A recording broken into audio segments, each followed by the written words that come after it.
Segue tramitando o projeto de lei propondo que novos loteamentos tenham ciclovias. O proponente comenta que o objetivo é reduzir ou até mesmo eliminar os acidentes que envolvam ciclistas. Renato Checker também defende que a proposta não afetaria o orçamento do município. Vereador Márcio Tassi sugere a colocação de banheiros adaptados na feira do produtor. Os banheiros, eles tinham alguma adaptação, mas eles não estavam bem certinho como manda a NBR. E 3 ou 4 cadeirantes foram fazer uso dos banheiros e não conseguiram. Frente Parlamentar de Recursos Hídricos trata questões da Floresta Nacional de Passo Fundo. Houve uma publicação dizendo que a floresta estaria sobreposta, a uma terra indígena. Esse é um assunto que traz um enfoque onde temos 2 direitos, que a gente sempre fala, o direito do meio ambiente e onde ocorre um conflito com os direitos indígenas. Estas e outras informações a partir de agora. O Jornal da Câmara já está no ar.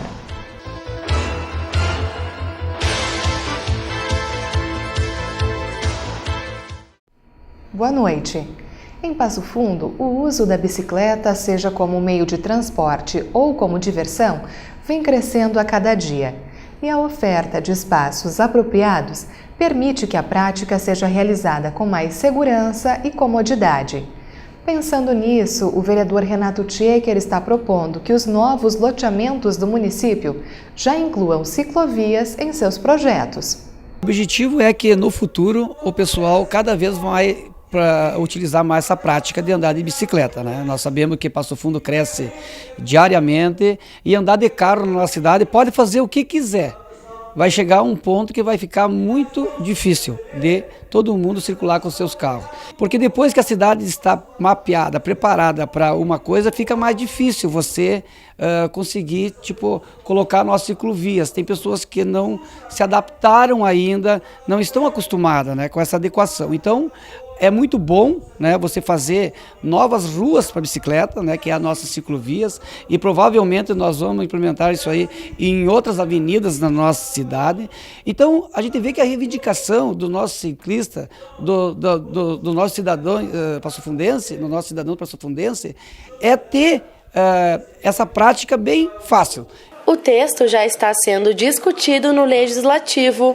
O proponente comenta que o objetivo é reduzir ou até mesmo eliminar os acidentes que envolvam ciclistas. Renato Checker também defende que a proposta não afetaria o orçamento do município, já que as ciclovias estariam previstas nos projetos de construção dos loteamentos. Então a gente protocolou nessa casa aqui que todos os loteamentos novos, que vai sair muitos, vai sair dezenas de loteamentos novos nesses últimos 10 anos, vamos dizer. Então que já seja no projeto do loteamento feito o estudo para que as ruas tenham as ciclovias, para não ter aquele transtorno às vezes, como às vezes acontece, que daí fica difícil das pessoas se acostumarem de uma cidade que realmente não foi preparada para ciclovias, mas que nós temos que se adaptar. Então, nos novos loteamentos, que seja, então, feito estudos já com projetos, para que as ruas já tenham, então, as ciclovias, que é para o nosso cidadão, nosso ciclista, utilizar sem dificuldade alguma. E nesta noite, Osmar Franzoni traz uma questão de educação cidadã. Salve, minha gente! Médicos Sem Fronteiras é uma organização humanitária, internacional, independente e comprometida em levar ajuda às pessoas que mais precisam, sem discriminação de raça, religião ou convicções políticas. Eu quero compartilhar com vocês a Carta de Princípios dos Médicos Sem Fronteira, que é a seguinte: a Organização Médicos Sem Fronteira leva ajuda médico-humanitária às populações em perigo e às vítimas de catástrofes de origem natural ou humana e de situações de conflito sem qualquer discriminação racial, religiosa, filosófica ou política. Trabalhando com neutralidade e imparcialidade, Médicos Sem Fronteiras reivindica em nome da ética médica universal e do direito à assistência humanitária a liberdade total e completa do exercício de suas atividades. Os membros da organização se empenham em respeitar os princípios no cumprimento do dever de fazer os melhores esforços da prática médica em atender todo e qualquer ser humano e em manter total independência em relação a todo o poder, bem como a toda e qualquer força política, econômica ou religiosa. Voluntários, eles compreendem os riscos e os perigos dos trabalhos que realizam e não reclamam para si qualquer compensação que não seja aquela oferecida pela organização. Visite o site que está aparecendo no seu vídeo e veja que trabalho maravilhoso desenvolve os Médicos Sem Fronteiras, um exemplo do mais puro amor incondicional de voluntários maravilhosos que praticam o que pregam, expondo suas próprias vidas para ajudar outras vidas. Essa é uma questão de educação cidadã. E depois da rodada do Brasileirão deste final de semana, o Grêmio permanece em 6º lugar.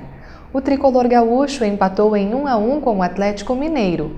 Já o Internacional caiu 2 posições e está na zona de rebaixamento. O time colorado empatou com o Sport em 1-1. E agora nós vamos para um intervalo e retornamos repercutindo uma reunião da Frente Parlamentar de Recursos Hídricos. Em debate, a Floresta Nacional de Passo Fundo.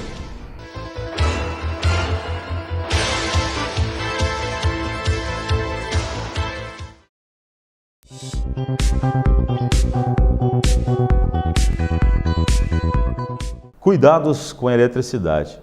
É importante que as pessoas evitem de fazer qualquer tipo de improvisação. Sempre quando for fazer um ajuste, um trabalho envolvendo as instalações elétricas da residência, que sempre procure a orientação e o serviço de um profissional especializado na área, evitando a sobrecarga com vários equipamentos elétricos numa mesma tomada. E também as questões das improvisações, de uma maneira geral, em relação à eletricidade. Cuidado com as tomadas, mantê-las tapadas quando existirem crianças pequenas. E o cuidado sempre é importante também, em se tratando de eletricidade, do manuseio dos próprios equipamentos elétricos, tendo o cuidado de observar as orientações técnicas de cada equipamento antes de serem utilizados. A democracia garante a igualdade de todos. Num país democrático, o voto de cada cidadão tem o mesmo poder. E você sabe quem torna isso possível? A Justiça Eleitoral. Ela faz parte do Poder Judiciário e é responsável por organizar, realizar e julgar as eleições. A Justiça Eleitoral é composta pelos cartórios eleitorais, TREs e TSE. O TSE fica em Brasília, onde ocorre o julgamento final das ações eleitorais e o planejamento de toda a estrutura das eleições. Os TREs estão em todas as capitais e julgam as ações eleitorais do seu estado, além de fazer a apuração e realizar grande parte do processo eleitoral. Já os cartórios eleitorais estão em milhares de municípios e fazem parte do dia a dia da população, prestando vários serviços aos eleitores. Então, quando escutar Justiça Eleitoral, lembre-se de quantos juízes, servidores e funcionários trabalham para que a voz de cada brasileiro seja ouvida.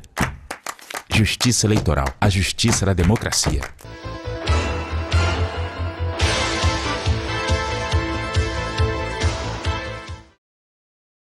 Aconteceu no final da tarde de hoje uma audiência pública para tratar dos serviços prestados pelos Correios. A atividade foi promovida pela Comissão de Educação e Bem-Estar Social e solicitada pelos próprios servidores, que reivindicam a contratação de efetivo, melhorias nos equipamentos e a não privatização. Você acompanha a reportagem sobre esta audiência em nossas próximas edições. E o vereador Márcio Tassi protocolou um documento onde pede a adaptação de banheiros na Feira do Produtor, no Parque da Gare. Conforme o parlamentar, a acessibilidade é necessária no espaço público, onde recebe um grande número de visitantes. Eu fui visitar a Feira do Produtor, ver como é que ele estava, conversar lá com os expositores, com os feirantes, para ver como é que eles estavam se sentindo com as novas instalações.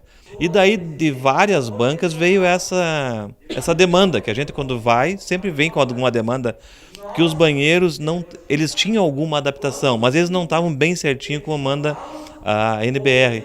E 3 ou 4 cadeirantes foram fazer uso dos banheiros e não conseguiram. Por causa falta o vaso adaptado, falta mais uma barra, pelo que eu vi lá, e um espaço um pouquinho maior para a cadeira. Então, veio a demanda, cheguei no gabinete e já fiz a solicitação com o prefeito, que com certeza vai fazer. Foi uma pequena falha no projeto. Um esquecimento da parte da acessibilidade, que eu cuido muito. Onde eu vou, quando passei pelo presidente da Câmara, cuidei muito essa parte de acessibilidade. Então lá, local público, local de autotrafegabilidade, local onde os cadeirantes vão e têm que ir, participar, fazer as suas compras também. Então nada mais justo que os banheiros sejam adaptados também a eles. A importância da Floresta Nacional de Passo Fundo para toda a região foi o destaque de um encontro da Frente Parlamentar de Recursos Hídricos. Confira na reportagem de Cláudia Tainá. Entre os dados apresentados pelos diretores da floresta estava a relevância da mata nativa, já que são 400 hectares de floresta araucária. Eles também destacaram que o local é indispensável quando o assunto são os recursos hídricos da região. A Floresta Nacional de Passo Fundo, desde 2007, é responsabilidade do ICMBio, Instituto Chico Mendes, de Conservação da Biodiversidade. Tem uma área de 1.275 hectares, onde temos 500 hectares de área nativa de floresta umbrófila mista, mais 400 hectares de plantio de araucária e 282 hectares de pinos. Essa área, então, vem sendo administrada desde 1946, quando foi adquirido pelo antigo Instituto do Pinho, Instituto Nacional do Pinho, INP. Bom, eu queria só enfatizar também a quantidade de recursos hídricos que nós temos dentro da UC, já que aqui a comissão fala em recursos hídricos. Nós temos dentro da floresta recursos hídricos que drenam para a barragem do Capingui, recursos esses que poderão, num futuro não muito distante, ser utilizados pela comunidade regional, especialmente da cidade de Passo Fundo. Aí a nossa preocupação do quê? Da conservação, da gestão da UC nos moldes atuais. Atualmente, a administração da floresta está preocupada com a utilização da área por indígenas, já que a ocupação do local colocaria em risco a preservação do meio ambiente. Desde maio deste ano, dia 11 de maio, houve uma publicação dizendo que a floresta estaria sobreposta, a uma terra indígena.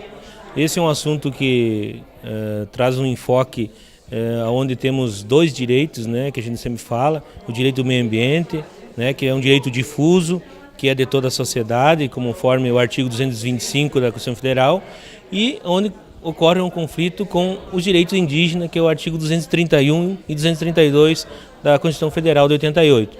Então a gente veio colocar aqui que o meio ambiente é um recurso que todos devem ter acesso, às atuais e futuras gerações, e mostrar o quê?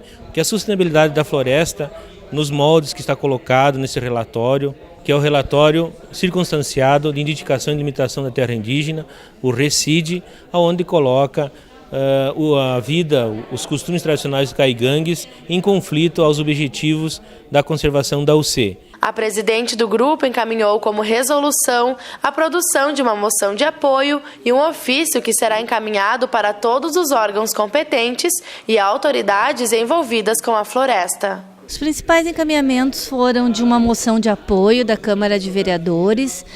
Importante falar que é de apoio à preservação ambiental. Não é em detrimento de um grupo ou de outro, mas apoio àquele espaço, apoio ao manejo sustentável daquele espaço e preservação. Um documento também nós vamos elaborar junto com a Frente Parlamentar, que será enviado, então, para os ministérios, para os órgãos e instituições que estão vinculados a este processo de delimitação de área. Então, quando nós vivemos aí momentos difíceis de tensão entre povos, entre culturas, nós precisamos conhecer, nós precisamos dialogar, nós precisamos tomar posição. Então, essa foi a ideia de trazer, então, o Instituto Chico Mendes, que é quem faz a coordenação da Floresta Nacional aqui do ladinho, em Mato Castelhano. E o meu convidado do programa Câmara Entrevista, que vai ao ar esta noite, é o presidente da Liga da Defesa Nacional. Gilmar Teixeira Lopes traz os detalhes sobre o desfile da independência e destaca conceitos como cidadania e civismo.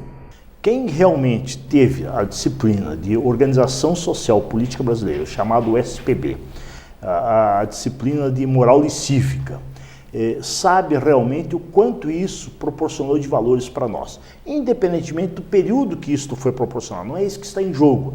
Está em jogo este valor desenvolvido naquela época e que trouxe grandes benefícios para a sociedade, inclusive, com todo respeito, para os pais atuais que enfrentaram aquela situação, que souberam bem assimilar aquele ponto de vista sobre os valores de civismo. Então, por isso que realmente, como tu bem falas aqui, a moral e cívica é algo extremamente que proporciona valores imensuráveis ao ser humano. Ora, se isto serviu para mim numa época, e esta indagação os professores devem fazer, os pais devem fazer, se isto serviu para a minha formação, por que eu devo desprezar em relação aos meus filhos, em relação aos meus netos? E estas foram as informações do Jornal da Câmara de hoje. Uma boa noite e um ótimo início de semana.